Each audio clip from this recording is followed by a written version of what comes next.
So, hi guys, it's Paul this morning, and obviously it's a little bit early for some of you, but for others, you've pretty much been up for hours already, planning, strategizing, doing all the things you won't be able to do later on. And so, as we get on with our days, as we, get on with the routines of all the things we're supposed to do, I'm reaching out this morning to those people who feel they need to criticize somebody else.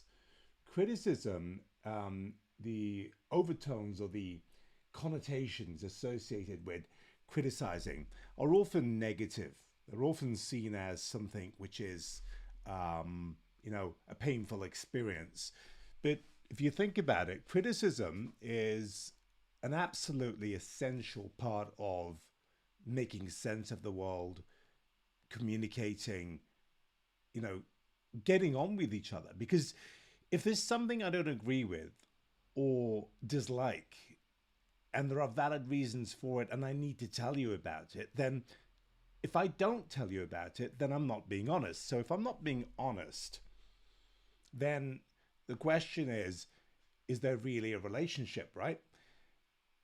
So I would go as far as saying that there's no such thing as a relationship without honesty. So if the fear of honesty is ever present, ever prevalent in a relationship, then I feel that there really isn't much of a relationship to talk about. So, what exactly is the issue with criticism? Well, I guess many of us have experienced criticism in a very negative way. The experience has not been pleasurable. If anything, it's felt more like discipline than criticism.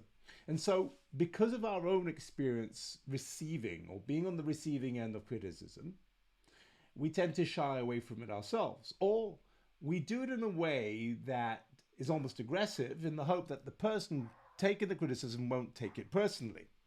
That results obviously in all sorts of issues and problems, which, if we could avoid, would be ideal, right?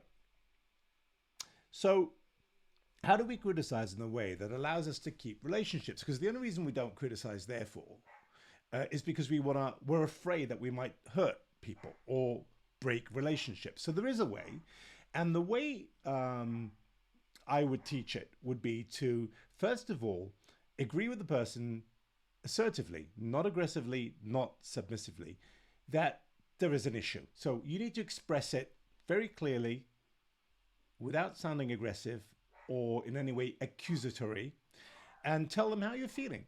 So that would be the first part. So you introduce the whole, okay, the subject, I'm not happy with this situation.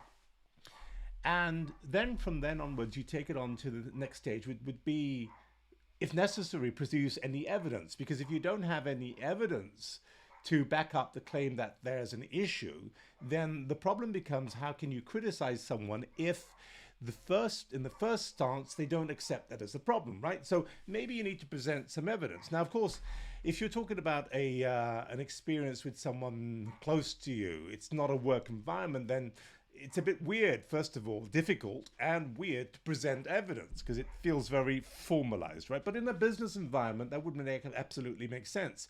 Because in a business environment, generally, we have key results areas. We have targets to reach. So they could be numbers, they could be duration, time, they could be sales figures. So that would be good evidence to produce to prove or to show or to back up the case that there's an underperformance.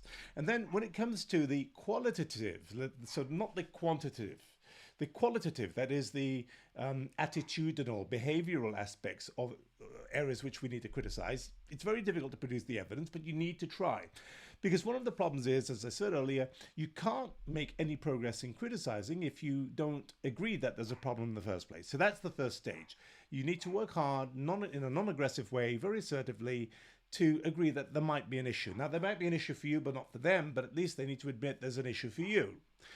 Once you're at that stage, many people make the classic mistake of then telling the other person what they need to do to correct their behavior, to change things, right? To improve. So the criticism is accompanied by the telling part. And that's where I think we make the first most radical mistake.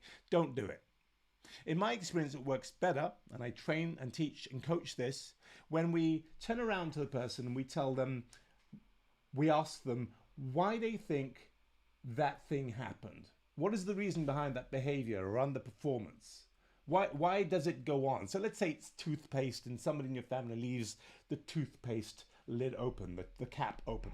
And that annoys you, right? Because it keeps on getting lost, or you just don't like it. Apart from the fact that maybe you should learn to get on with each other better, because sometimes these things are trivial. But let's say it's, for the sake of argument, it's toothpaste. And you want the person to you want the other person to start using the lid, right? Instead of saying start using the lid because it's really pissing me off and whatever, you could turn around and say, well, why is it that you forget to put on the lid? What is the reason behind it? Without sounding accusatory in any way, without sounding like you're demanding. Because when the person is given the opportunity to express the reasons why, they may, one, own it more. Secondly, they may realize, hang on, this is unreasonable. You're right. Why am I doing that? There's no real good reason for me doing that, apart from the fact that I'm lazy. Yeah. So in the talking and explaining, when you give them the chance to explain why, they may arrive at all sorts of conclusions they wouldn't do if you tell them how to fix the problem. And the next stage is, once you've agreed that, okay, that's the issue, that's the reason why, you can very calmly turn around and say, well, how do you think we can fix it? I mean, I know it's not easy and we all forget, but what do you think a solution is? And they may come up with a solution you've never thought of, or they may come up with a solution which you don't agree with. Whatever the case may be, you need to work through that till eventually the solution is mutually agreed. And generally what happens is, when you use this type of approach to criticizing people, is they own it more, they don't feel so attacked and accused, and relationships stay intact. Now, does it work 100% of the time? Of course not. I wish it did. But it does work a lot more than simply telling the person, often in an aggressive tone, because you've kept it in and finally you've burst it all out and you've turned around and told them just how you're feeling. At the end of the day, when you use this technique, it vastly, greatly increases the opportunity or the likelihood of that person changing their behavior or improving their behavior. Of course, the last message, I guess, would be when that's happening, of course, if it doesn't succeed, don't take it personally. Life's too short. Try again. You see, the emotions really are the worst part of technique. Emotions scuttle all technique. And this technique does work. I've seen it work, I've coached it, I've tried it myself. And when I've forgotten to use it, I've always got myself into trouble. So, well, that's me with a quick live broadcast on Facebook today. I hope you've enjoyed it. If you think this is useful for someone in your family, a friend, a family member, somebody at work, a colleague, maybe even the manager who criticizes you badly, drop them a link to this video. And that's me. Thank you. And I'll see you all later.